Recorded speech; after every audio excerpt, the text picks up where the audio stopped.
सभी को नमस्कार। मैं जितेश कुमार जांगीर, सहायक आचार्य चित्रकला, सर्वप्रथम आप सभी का ऑनलाइन ई क्लासरूम में हार्दिक स्वागत करता हूं। आज हम बीए द्वितीय वर्ष के चित्रकला विषय के प्रायोगिक प्रश्न पत्र के भाग ए में व्यक्ति चित्रण का अध्ययन करेंगे।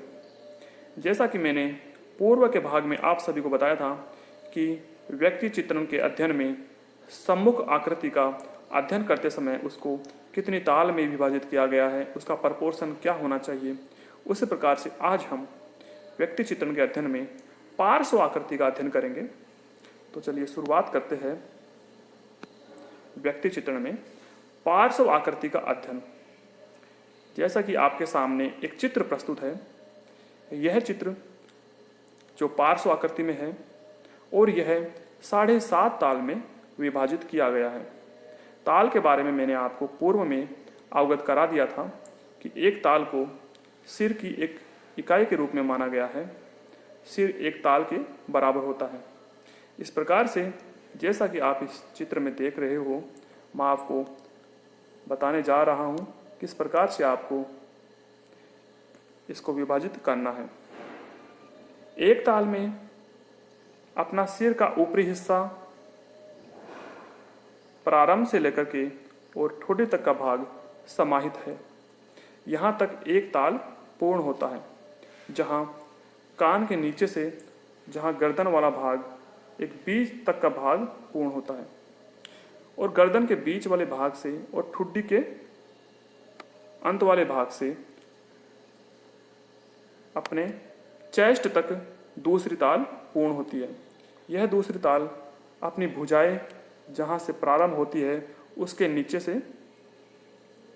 समाप्त होती है और यहीं से तीसरी ताल प्रारंभ होती है और तीसरी ताल जो है यहाँ से प्रारंभ होकर के अपने कोहनी तक के भाग और अपनी नाभि तक के भाग तक पूर्ण होती है। इस प्रकार यहाँ तक 3 ताल पूर्ण होती है। चौथी ताल जो है वो अपने कोहनी से और अपने कलाई तक पूर्ण होती है और यहीं नाभि से लेकर के अपने नितंब के निचले हिस्से तक यह चौथी ताल पूर्ण होती है। इस प्रकार अपना जो शरीर है वो 4 ताल में विभाजित है। हमने पढ़ा एक ताल में अपना सिर, दूसरी ताल जो है वो अपने गर्दन के बीच वाले हिस्से से लेकर के अपने ठोडी के नीचे के हिस्से से लेकर के अपने चेस्ट तक और जहाँ से भुजाएं हमारी प्रारंभ होती है वहाँ तक, उनके निचले हिस्से तक।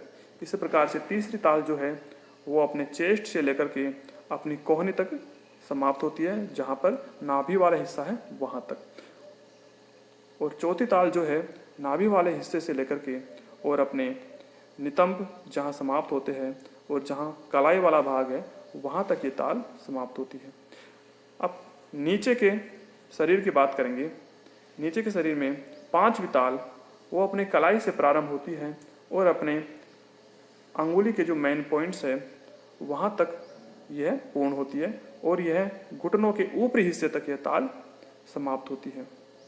इसी प्रकार से 6वीं ताल जो है उसमें संपूर्ण घुटने समाहित होते हैं और 7वीं ताल है वो संपूर्ण घुटने के नीचे के हिस्से से लेकर के और अपने टखने तक, जहाँ हम अपने टखने प्रारंभ होते हैं वहाँ तक यह 7वीं ताल पूर्ण होती है और आधी ताल जो शेष बची है वो अपने टखने से लेकर के और नीचे एड़ी तक पूर्ण होती है।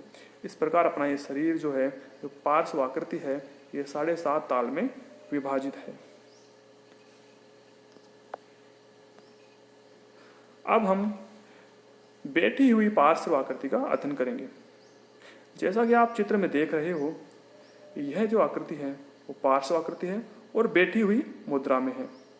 जैसा कि मैंने बताया था कि विद्यार्थियों को भिन्न भिन्न एंगल से उनको मॉडल को देख करके अध्ययन करना है।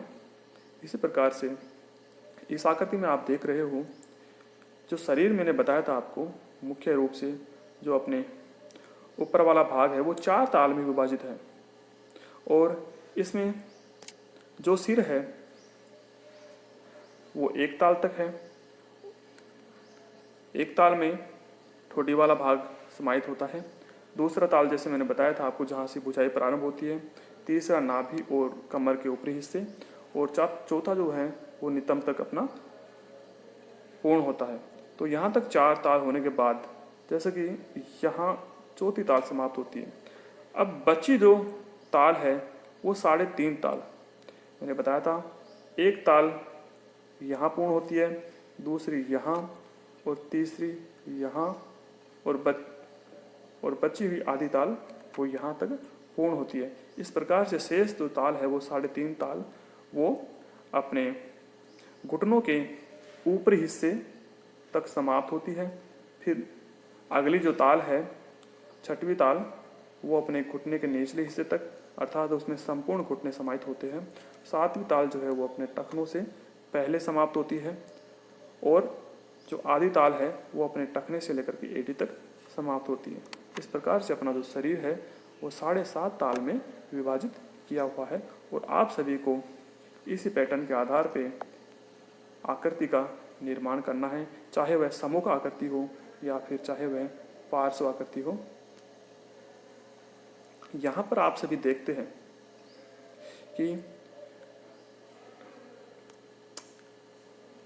पहले चित्र में जो साइड का चेहरा बना हुआ है, जो पार्श्व जो चेहरा बना हुआ है, उसका जो अनुपात है वो अपना हाथ की कलाई से लेकर के अपना हाथ जहाँ पर अपनी अंगुलियाँ उनके पॉइंट्स है वहाँ तक ये चेहरा पूर्ण होता है।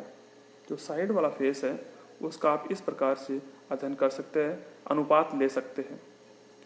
अगर सम्मुख चेहरे का आप अनुपात लोगे तो अपने कलाई से लेकर के मेन पॉइंट्स तक अपना जो सिर का मध्य वाला भाग है वो यहाँ तक समाहित होता है। इस प्रकार से एक अनुपात जो है वो आप हाथ के जरिए भी ले सकते हैं। और जैसा कि इस चित्र में बताया गया है, एक ताल में अपना कलाई वाला हिस्सा यहाँ से कलाई से लेकर के और अपने अंगुलियों के पॉइंट्स तक ये हिस्सा जो है वो एक ताल में विभाजित किया गया है। यह जो अनुपात है जो शरीर के विभिन्न अंगों का सबका अलग अलग है। इस प्रकार से ताल के द्वारा आप संपूर्ण शरीर का अध्ययन कर सकते हैं। यह अपना जो अध्याय है समाप्त होता है। धन्यवाद।